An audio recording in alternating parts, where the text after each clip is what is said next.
பாகிஸ்தானுக்கு எதிரான போரில் சிறப்பாக செயல்பட்ட இந்திய ராணுவத்தை பாராட்டி புதுவை பாஜக சார்பில் மாநில தலைவர் செல்வகணபதி எம்பி தலைமையில் தேசிய கொடி ஊர்வலம் நடைபெற்றது. பழைய பேருந்து நிலையம் அருகே துவங்கிய ஊர்வலத்திற்கு பாஜக மாநில தலைவர் செல்வகணபதி எம்பி தலைமை தாங்கினார். அமைச்சர்கள் நமச்சிவாயம், சாய் சரவணகுமார், சட்டமன்ற உறுப்பினர்கள் கல்யாண சுந்தரம், ராமலிங்கம், அசோக் பாபு, நிர்வாகிகள் வெற்றி செல்வம், சரவணன் உட்பட பலர் பங்கேற்றனர். ஊர்வலம் அண்ணா சாலை வழியாக சென்று அஜந்தா சிக்னல் அருகே முடிவடைந்தது. பின்னர் அமைச்சர் நமச்சிவாயம் கூறுகையில், காஷ்மீர் பல்காம் பகுதியில் பொதுமக்களை சுட்டுக் கொன்ற தீவிரவாதிகள் செயலை கண்டிக்கும் விதமாக பிரதமர் மோடி ஆபரேஷன் சிந்தூர் திட்டத்தை ஆரம்பித்து தீவிரவாத அமைப்புகள் மீது தாக்குதல் நடத்தி அடியோடு அடித்துள்ளார். இந்த மகத்தான பணியை இந்திய ராணுவ வீரர்கள் மிக சிறப்பாக செய்து முடித்தனர். பிரதமர் எந்த நாட்டின் மிரட்டலுக்கும் அடிபணிபவர் இல்லை. 2 தினங்களுக்கு முன்பு பிரதமர் பஞ்சாப் விமான தளத்திற்கு சென்று ராணுவ வீரர்களுடன் கலந்துரையாடினார். அதில் எந்தவித தாக்குதலுக்கும் அணு ஆயுதங்களுக்கும் அஞ்ச மாட்டோம், தாக்குதலை எதிர்கொள்ளவும் பதிலடி கொடுக்கவும் தயாராக இருக்கின்றோம் என்றார். புதுச்சேரி ராணுவ வீரர்களுக்கான அனைத்து சலுகைகளும் துறையின் மூலம் வழங்கப்படுகிறது. துணை ராணுவத்தினருக்கும் சலுகைகள் வழங்க நடவடிக்கை எடுக்கப்படும் என்றார். அரசியல் உயரிய நோக்கத்தில் தொடர்ந்து பாடுபட்டு வரும் பொதுநல அமைப்பு தலைவர்களின் உழைப்பை இழிவுபடுத்துவதென்பது பேராசிரியர் ராமதாசு தன்னைத்தானே விமர்சிக்கும் நிலைக்கு ஒப்பானதாகும் என தமிழர் களம் ஒருங்கிணைப்பாளர் அழகர் விமர்சித்துள்ளார். புதுச்சேரியில் செய்தியாளர்களை சந்தித்த தமிழர் களம் ஒருங்கிணைப்பாளர் அழகர், புதுச்சேரி மக்கள் முன்னேற்ற கழகத்தின் தலைவர் முன்னாள் நாடாளுமன்ற உறுப்பினர் பேராசிரியர் ராமதாஸ் மாநில தகுதிக்காக போராடக்கூடிய சட்டமன்ற உறுப்பினர் நேரு தலைமையிலான பொதுநல அமைப்புகள் கடின உழைப்பை கிண்டல் மற்றும் விமர்சனம் செய்யும் விதமாக ஊடகங்களில் செய்து விடுத்துள்ளது என்பது வியப்பளிக்கிறது. பேராசிரியர் ராமதாஸ் மீது நாங்கள் வெகுமதிப்பு வைத்திருந்தோம். அவர் அரசியல் அனுபவம், அவர் வகித்த பதவிகள், அதன் மூலம் அவர் செய்த பணிகள் அனைத்தையும் நாங்கள் மதிக்கின்றோம். பொதுநல அமைப்புகள் ஒருங்கிணைந்து தனி மாநில தகுதி போராட்டக் குழுவை ஒருங்கிணைத்த பொழுது பேராசிரியர் ராமதாஸை நேரில் சந்தித்து அவருடைய அனுபவமிக்க கருத்துக்களை கேட்டறிந்துதான் நாங்கள் செயல்பட்டு வருகிறோம். இதன் தொடர்ச்சியாகத்தான் காரைக்கால், புதுவை பகுதியில் தொடர்ந்து கலந்தாய்வு கூட்டம் நடத்தி போராட்டத்தை எப்படி முன்னெடுப்பது, அதை தலைநகர் டெல்லி வரை கொண்டு சென்று ஒன்றிய அரசை எப்படி வலியுறுத்துவது என்று திட்டமிட்டுள்ளோம். அதற்கான நிதியினை யாரிடமும் கையேந்தாமல் அவரவர் சொந்த செலவில் பொதுநல அமைப்புகளின் ஒழிப்பை மட்டும் களப்பணியாற்றி வருகிறோம். போராட்ட களத்தில் இருப்பவர்கள் சுயநலமில்லாமல் தன் குடும்பத்திற்கு கூட நேரத்தை செலவிட முடியாமல் மாநில உரிமையை பெற வேண்டும் என்ற அரசியல் உயரிய நோக்கத்தில் தொடர்ந்து பாடுபட்டு வரும் பொழுது பொதுநல அமைப்பு தலைவர்களின் உழைப்பை இழிவுபடுத்துவது என்பது பேராசிரியர் ராமதாஸ் தன்னை தானே விமர்சிக்கும் நிலைக்கு ஒப்பானதாகும். மாநில தகுதி விஷயத்தில் புதுச்சேரியில் உள்ள அனைத்து கட்சிகளும் எந்த மாறுபட்ட கருத்துமின்றி 1987 முதல் 2025 வரை 16 முறை புதுச்சேரிக்கு தனி மாநில தகுதி வேண்டி சட்டமன்றத்தில் தீர்மானம் நிறைவேற்றப்பட்டுள்ளது. புதுச்சேரிக்கு மாநில தகுதி தேவையை பேராசிரியர் நன்கு உணர்ந்தவர். அதற்காக பலமுறை நாடாளுமன்றத்தில் பேசியதுடன் அவரே பல அறிக்கைகளை கொடுத்திருக்கிறார். அதை மக்கள் போராட்டமாக எடுத்து செல்ல அவரால் முடியவில்லை. தன்னுடைய இயலாமையை ஒப்புக்கொள்வதுடன் முதல்வர் ரங்கசாமி மீதான வெறுப்பை உமிழ்வதற்கு பொதுநல அமைப்புகளின் உழைப்பை கொச்சைப்படுத்தி ஏளனம் செய்து அவர் அனுபவம் மிக்க பொது வாழ்க்கைக்கு இது அழகல்ல. பொதுநல அமைப்புகள் தொடர்ந்து அரசு செய்யும் தவறுகளை சுட்டிக்காட்டி பலகட்ட போராட்டங்களை அரசுக்கு எதிராக செய்து வருகிறோம். அதற்காக சட்டமன்ற உறுப்பினர் உட்பட பொதுநல அமைப்பு தலைவர்கள் மீது பல்வேறு வழக்குகளையும் சந்தித்து வருகிறோம். நாங்கள் யாருக்கும் ஆதரவாளர்கள் அல்ல. எங்கள் நோக்கம் தனி மாநில தகுதி பெற வேண்டும் என்பதே ஆகும். அதற்கு அனைவரையும் ஒருங்கிணைக்க வேண்டும், அவர்களிடம் கையொப்பம் பெற்று ஒன்றிய அரசை வலியுறுத்த வேண்டும் என்பதே தங்கள் நோக்கம் என தெரிவித்தனர். புதுச்சேரி சைபர் கிரைம் காவல் நிலையத்தை தொடர்பு கொண்டு பானிபூரி சாக்லேட் கேட்டு தொந்தரவு செய்த சிறுவனின் பெற்றோர் மற்றும் உறவினரை போலீசார் எச்சரித்தனர். புதுச்சேரி சைபர் கிரைம் போலீஸ் நிலையத்தின் இலவச தொலைபேசி எண் 1930 கடந்த 2 நாட்களாக தொடர்பு கொண்ட ஒருவர் பானிபூரி சாக்லேட் வேண்டுமென தொந்தரவு கொடுத்து வந்தார். சைபர் கிரைம் போலீசார் நேற்று அந்த தொடர்பு கொண்ட எண் மூலம் அவரது வீட்டை கண்டுபிடித்து அங்கு சென்று விசாரித்தனர். அதில் சைபர் கிரைம் போலீஸ் நிலையத்திற்கு போன் செய்து பானிபூரி மற்றும் சாக்லேட் கேட்டது 7 வயது சிறுவன் என்பதும் பள்ளி விடுமுறையால் தமிழகம் சிவகங்கை மாவட்டத்திலிருந்து புதுச்சேரியில் உள்ள உறவினர் வீட்டிற்கு வந்துள்ளதும் தெரிய வந்தது. இதையடுத்து சைபர் கிரைம் போலீசார் எஸ்பி பாஸ்கரன் மற்றும் இன்ஸ்பெக்டர்கள் தியாகராஜன், கீர்த்தி மற்றும் போலீசார் அச்சிறுவனிடம் எப்படி உனக்கு 1930 என்ற எண் தெரியும் என கேட்டார். சிறுவன் தனது அம்மாவிற்கு போன் செய்த பொழுது அவசர உதவிக்கு 1930 என்ற எண்ணிற்கு அடையுங்கள் என காவலர் டியூனில் வந்ததை தவறாக புரிந்து கொண்டு சைபர் கிரைம் காவல் நிலையத்திற்கு போன் செய்து பானிபூரி சாக்லேட் கேட்டது தெரிய வந்தது. அதையடுத்து சிறுவனின் பெற்றோர் மற்றும் உறவினரிடம் சிறுவனை கவனமாக பார்த்துக் கொள்ளுங்கள், கடந்த 2 நாட்களில் மட்டும் 8க்கும் மேற்பட்ட முறை சைபர் கிரைம் காவல் நிலையத்திற்கு போன் செய்து இருக்கின்றார். இது போன்ற தொந்தரவு இனி நடந்தால் உங்கள் மீது நடவடிக்கை எடுக்கப்படும் என எச்சரிக்கை விடுத்துள்ளனர். புதுச்சேரியில் 10ஆம் வகுப்பு தேர்வு முடிவுகள் இன்று வெளியானது. இதில் புதுச்சேரி அமலோற்பவம் மேல்நிலைப்பள்ளி 32வது ஆண்டாக 100% தேர்ச்சி பெற்று சாதனை படைத்துள்ளது. புதுவையில் 10ஆம் வகுப்பு தேர்வு முடிவுகள் இன்று வெளியானது. இதில் புதுச்சேரி அமலோற்பவம் மேல்நிலைப்பள்ளி 32வது ஆண்டாக 100% தேர்ச்சி பெற்று சாதனை படைத்துள்ளது. இப்பள்ளியில் தேர்வெழுதிய 678 பேரில் அனைவரும் தேர்ச்சி அடைந்துள்ளனர். 500க்கு 496 மதிப்பெண்கள் பெற்று குமரன் என்ற மாணவரும் சின்மதி என்ற மாணவியும் முதலிடத்தை பிடித்துள்ளனர். 493 மதிப்பெண்கள் எடுத்த பூமிகா 2ஆம் இடத்தையும் 491 மதிப்பெண்கள் எடுத்த பூஜா 3ஆம் இடத்தையும் பிடித்துள்ளார். முதலிடம் பெற்றவருக்கு 4 கிராம் தங்க நாணயமும், 2ஆம் இடம் பிடித்த மாணவருக்கு 2 கிராம் தங்க நாணயமும், 3ஆம் இடம் பிடித்த மாணவிக்கு 1 கிராம் தங்க நாணயத்தையும் அமலோற்பவம் பள்ளியின் தாளாளரும் முதுநிலை முதல்வருமான லூர்துசாமி வழங்கி பாராட்டு தெரிவித்தார். இப்பள்ளிகள் 502 மாணவர்கள் 75% மேலும் 152 மாணவர்கள் முதல் வகுப்பிலும், 6 மாணவர்கள் 490 மதிப்புகளும், மேலும் 27 மாணவர்கள் 489 மதிப்பெண்களும் பெற்றுள்ளனர். சாதனை படைத்த மாணவர்களை பள்ளியின் முதல்வர் பிரிட்டோ மற்றும் ஆசிரியர்கள் பாராட்டினர். INTUC தலைவர் ரவிச்சந்திரனின் 4ஆம் ஆண்டு நினைவஞ்சலி செலுத்தப்பட்டு அன்னதானம் வழங்கப்பட்டது. புதுவையில் மறைந்த புதுச்சேரி INTUC தலைவர் ரவிச்சந்திரனின் 4ஆம் ஆண்டு நினைவஞ்சலி அனுசரிக்கப்பட்டது. இதையொட்டி முதலியார்பேட்டை உடந்தை கீரப்பாளையத்தில் உள்ள சக்திவேல் பரமானந்த சுவாமிக்கு அபிஷேக ஆராதனை செய்யப்பட்டு சிற்றுண்டி வழங்கப்பட்டது. மாநில INTUC தலைமை அலுவலகத்தில் நடந்த நினைவஞ்சலி அனுசரிப்பு நிகழ்ச்சிகள் ரவிச்சந்திரன் உருவப்படத்திற்கு மலரஞ்சலி செலுத்தப்பட்டது. பாரதிதாசன் மகளிர் கல்லூரி எதிரில் நீர்மோர் வழங்கி அன்னதானம் வழங்கப்பட்டது.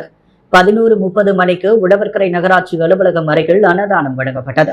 நிகழ்ச்சியில் மாநில காங்கிரஸ் தலைவர் வைத்திலிங்கம் MP, முன்னாள் முதல்வர் நாராயணசாமி, அமைச்சர் லட்சுமி நாராயணன், முன்னாள் அமைச்சர் கந்தசாமி, முன்னாள் அரசு குருடா அனந்தராமன், சட்டமன்ற உறுப்பினர் நேரு, காங்கிரஸ் நிர்வாகிகள் சங்கர், ராஜாராம், தனுசு, குமரன், உதயகுமார், சத்யா, ஜெரால்ட், செந்தில், மாநில INTUC நிர்வாகிகள் சொக்கலிங்கம், மலர் மன்னன் உட்பட பலர் மரியாதை செலுத்தினர். தமிழக முதல்வர் MK ஸ்டாலின் பிறந்த நாள் மற்றும் புதுச்சேரி கதிர்காமம் தொகுதி செயலாளர் வடிவேலு பிறந்தநாள் விழாவையொட்டி 1000 பெண்களுக்கு தள்ளுவண்டி, தையல் இயந்திரம், புடவை உள்ளிட்ட நலத்திட்ட உதவிகள் வழங்கப்பட்டது.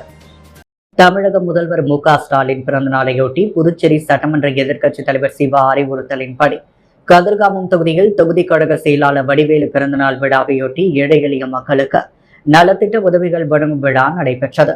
வழுதாவூர் சாலையில் உள்ள தனியார் திருமண மண்டபத்தில் நடைபெற்ற நிகழ்ச்சிகள் அவைத்தலைவர் SP சிவகுமார், சட்டமன்ற உறுப்பினர்கள் அனிபால் கண்ணடி, சம்பத் ஆகியோர் கலந்து கொண்டனர். 1000 மகளிருக்கு தையல் இயந்திரம், நடைபாதை வியாபாரிகளுக்கு தள்ளுவண்டி, புடவை உள்ளிட்ட நலத்திட்ட உதவிகள் வழங்கப்பட்டதை தொடர்ந்து பொதுமக்கள் அனைவருக்கும் சமபந்தி விருந்து அளிக்கப்பட்டது. இந்த நிகழ்ச்சியில் தொகுதி கழகம் மற்றும் மாநில கழக நிர்வாகிகள் ஏராளமானோர் கலந்து கொண்டனர்.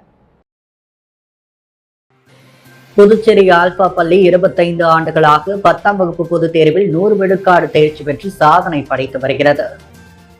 100% தேர்ச்சி என்பது 26 ஆண்டுகளாக ஆல்பா பள்ளி சாதனையாகும். 10ஆம் வகுப்பு தேர்வில் ஆல்பா பள்ளி மாணவர்கள் யுகேஷ்குமார் 496 மதிப்பெண் பெற்று மாநிலத்தில் 2ஆம் இடத்தையும் பள்ளி அளவில் முதலிடத்தையும் பெற்றுள்ளார். சுமனேஷ் 495 மற்றும் பாத்திமா அக்ஷா 495 மதிப்பெண் பெற்று மாநிலத்தில் 3ஆம் இடத்தையும் பள்ளி அளவில் 2ஆம் இடத்தையும் பெற்றுள்ளனர். மேலும் 13 மாணவ மாணவியர் 480க்கும் மேல் மதிப்பெண் பெற்றுள்ளனர். 37 மாணவ மாணவியர் 450க்கு மேல் மதிப்பெண் பெற்று அசத்தி உள்ளனர். யுகேஷ்குமார், சுமனேஷ், பாத்திமா அக்ஷா மற்றும் ஹேமகலா ஆகியோர் 4 மாணவர்களும் 3 பாடங்களில் 100க்கு 100 மதிப்பெண்கள் பெற்றுள்ளனர். முதல் 3 மதிப்பெண்கள் பெற்ற மாணவர்களை ஆல்பா கல்வி நிறுவனங்களின் இயக்குநர் தனத்தியாகு பொன்னாடை போர்த்தையும் மலர் கொத்து கொடுத்தும் இனிப்புகள் வழங்கியும் பாராட்டினார்.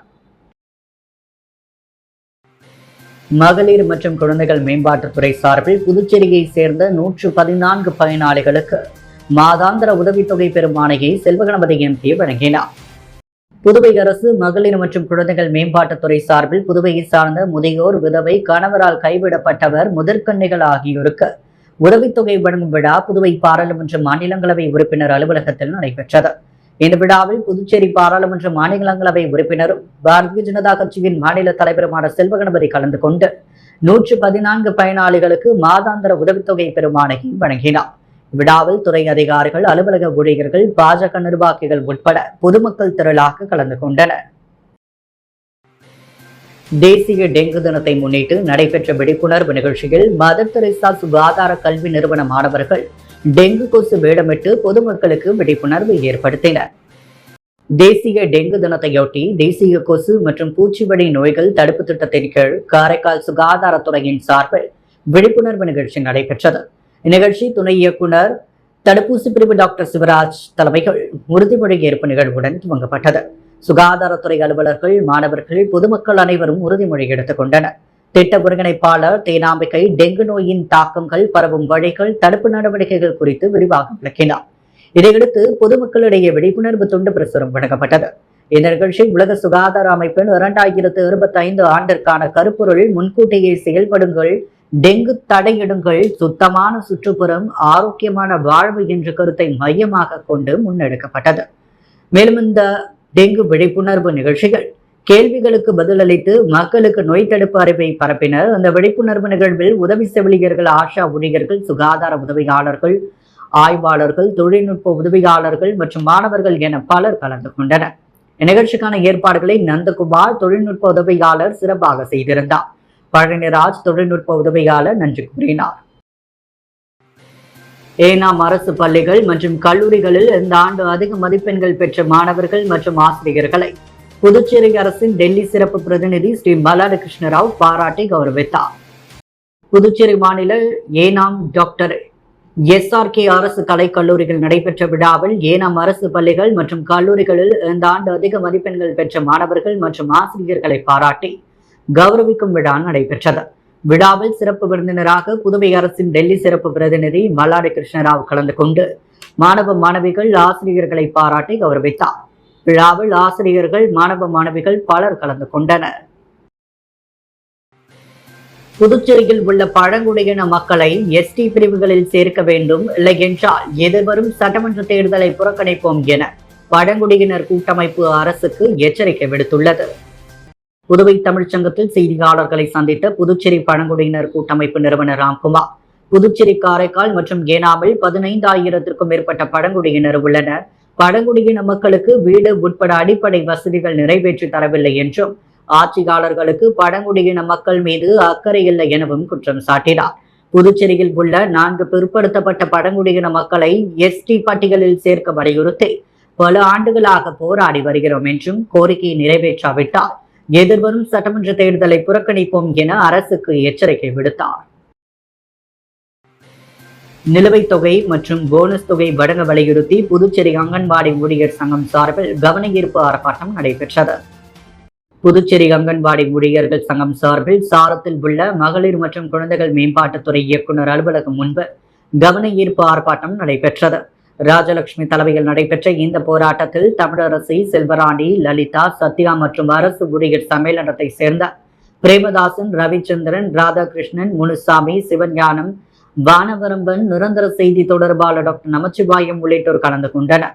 7வது ஊதிய குழு பரிந்துரைகளை அங்கன்வாடி ஊழியர் மற்றும் உதவியாளர்களுக்கு உடனடியாக அமல்படுத்த வேண்டும், நிலுவையில் உள்ள போனஸ் தொகைகளை வழங்க வேண்டும், ஊழியர்களுக்கு பதவி உயர்வு வழங்க வேண்டும், தகுதி வாய்ந்த அனைத்து உதவியாளர்களுக்கும் ஒருமுறை தளர்வு அளித்து ஊழியர் பதவி உயர்வை வழங்க வேண்டும், வாரிசுதாரர் பணி நியமனம் பெற்ற உதவியாளர்களையும் உடனடியாக பணி நிரந்தரம் செய்ய வேண்டும் உள்ளிட்ட கோரிக்கைகளை வலியுறுத்தி இந்த போராட்டம் நடைபெற்றது. உப்பளம் தொகுதி மேம்பாட்டு பணிகள் குறித்து சட்டமன்ற உறுப்பினர் அணைப்பால் கென்னடி மத்திய சாலை மற்றும் கட்டிட செயற்பொறியாளர் ஸ்ரீனிவாசனை சந்தித்து ஆலோசனை நடத்தினார். உப்பளம் தொகுதியில் அப்துல் கலாம் குடியிருப்பு கட்டிட பணிக்கு ஒப்புதல் கோப்புகள் தலைமை செயலகம் சென்றிருக்கிறது. இதற்கு அரசு செயலர் முத்தம்மா விரைவில் ஒப்புதல் அளிப்பதாக உறுதியளித்துள்ள நிலையில் பணிகளை விரைவில் துவங்க கேட்டுக் கொள்ளப்பட்டுள்ளது.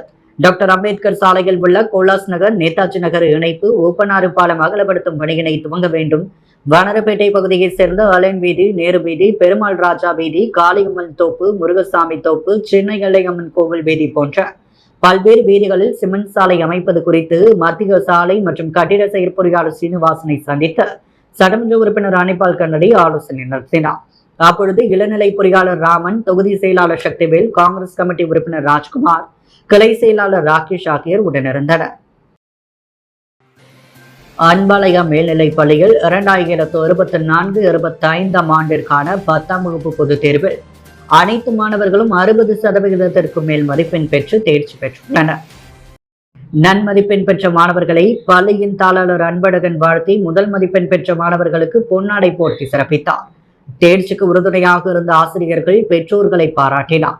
மாணவர்களின் மேல் படிப்பிற்கான வழிகாட்டுதல்களை வழங்கி சிறப்பித்தார். இதுகுறித்து பள்ளி தாளர் அன்பழகன் கூறுகையில், 400% மேல் எடுக்கும் மாணவர்களுக்கு ஸ்காலர்ஷிப் முறையில் அங்கு சிறப்பு அட்மிஷன் நடைபெறுகிறது எனவும், +2 முடிக்கும் மாணவர்களுக்கு உயர் படிப்புகளுக்கு சிறந்த நல்வழிகாட்டுதல் வழங்கப்படுவது எனவும், கைவிடப்படும் மாணவர்களுக்கு தனி கவனம் எடுத்து அவர்கள் நல்ல மதிப்பெண் எடுக்க எங்கள் பள்ளி உறுதுணையாக இருக்கிறது என்றும் தெரிவித்தார். புதுச்சேரி மூலக்குளத்தில் எழுந்தள்ளியுள்ள ஸ்ரீ முத்துமாரியம்மன் ஆலயத்தில் நடைபெற்ற மகா கும்பாபிஷேக விழாவில் சட்டமன்ற உறுப்பினர் சிவசங்கரன் மற்றும் முன்னாள் அமைச்சர் பன்னீர்செல்வம் உட்பட ஏராளமான பொதுமக்கள் கலந்து கொண்டு சுவாமி தரிசனம் செய்தனர். புதுவை மாநில மூலக்குளத்தில் அருள்மிகு ஸ்ரீ முத்துமாரியம்மன் ஆலயம் உள்ளது. இந்த ஆலயத்தின் புனரமைப்பு பணிகள் முடிவடைந்த நிலையில் கும்பாபிஷேக விழா ஏற்பாடுகள் நடைபெற்று வந்தது. இதையொட்டி நேற்று முன்தினம் கோவிலில் யாகசாலை அமைக்கப்பட்டு விக்னேஸ்வர பூஜை, 1ஆம் கால யாகசால பூஜை, 2ஆம் கால மற்றும் 3ஆம் கால யாகசால பூஜைகள் நடத்தப்பட்டது. இன்று காலை 4ஆம் கால யாகசால பூஜைகள் நடத்தப்பட்டு யாகசாலையிலிருந்து கடம்புறப்பாடு நடத்தப்பட்டது. தொடர்ந்து புனித நீர் ஊர்வலமாக கொண்டு வரப்பட்டு கோவில் கோபுரத்தில் ஊற்றப்பட்டு கும்பாபிஷேக விழா வெகு விமர்சையாக நடைபெற்றது. இதில் சிறப்பு விருந்தினராக தொகுதி சட்டமன்ற உறுப்பினர் சிவசங்கரன், முன்னாள் அமைச்சர் பன்னீர்செல்வம், பாஜக மாநில செயலாளர் சரவணன், சமூக சேவக சசிபாலன், என்ஆர் காங்கிரஸ் பிரமுகர் நாராயணசாமி, அமமுக மக்கள் முன்னேற்ற கழக மாநில இணை செயலாளர் மற்றும் கோவில் நிர்வாகிகள் மற்றும் ஊர் பொதுமக்கள் கலந்து கொண்டனர். அதைத் தொடர்ந்து முத்துமாரியம்மனுக்கு மகா தீபாரதனை காண்பிக்கப்பட்டது. இதில் அப்பகுதியை சேர்ந்த ஏராளமான மக்கள் கலந்து கொண்டு முத்துமாரியம்மனை வழிபட்டனர். மூலக்குளம் ஸ்ரீ முத்துமாரியம்மன் ஆலய கும்பாபிஷேக விழாவையொட்டி ஆலய திருப்பணிக்கு முன்னாள் அமைச்சர் பன்னீர்செல்வம் 1 லட்சம் ரூபாய் நன்கொடையாக வழங்கினார். புதுச்சேரி உழவர்கரை தொகுதிக்குட்பட்ட மூலக்குளம் பகுதியில் அமைந்துள்ள ஸ்ரீ முத்துமாரியம்மன் ஆலய கும்பாபிஷேக விழா வெகு விமர்சையாக நடைபெற்றது. கும்பாபிஷேக விழாவை முன்னிட்டு தொகுதி முன்னாள் சட்டமன்ற உறுப்பினரும் முன்னாள் அமைச்சருமான பன்னீர்செல்வம் கலந்து கொண்டு சுவாமி தரிசனம் செய்தார். பின்னர் ஆலய திருப்பணிக்காக தனது சொந்த செலவில் 1 லட்சம் ரூபாய் நன்கொடையினை கோவில் நிர்வாகிகளிடம் வழங்கினார். இந்த நிகழ்ச்சியில் தொகுதி என்ஆர் காங்கிரஸ் கட்சி நிர்வாகிகள், கோவில் அறங்காவல் குழுவினர் உட்பட அப்பகுதி மக்கள் திரளாக கலந்து கொண்டனர். புதுவையின் அன்றாட நிகழ்வுகளை காண பாண்டி ஹெட்லைன்ஸ் யூடியூப் சேனலை சப்ஸ்கிரைப் பண்ணுங்க. தொடர்ந்து எங்களுடன் இணைந்திருக்க பக்கத்தில் உள்ள பெல் பட்டனை பிரஸ் பண்ணுங்க, லைக் பண்ணுங்க, ஷேர் பண்ணுங்க. என்றும் உங்களுடன் பாண்டி ஹெட்லைன்ஸ்.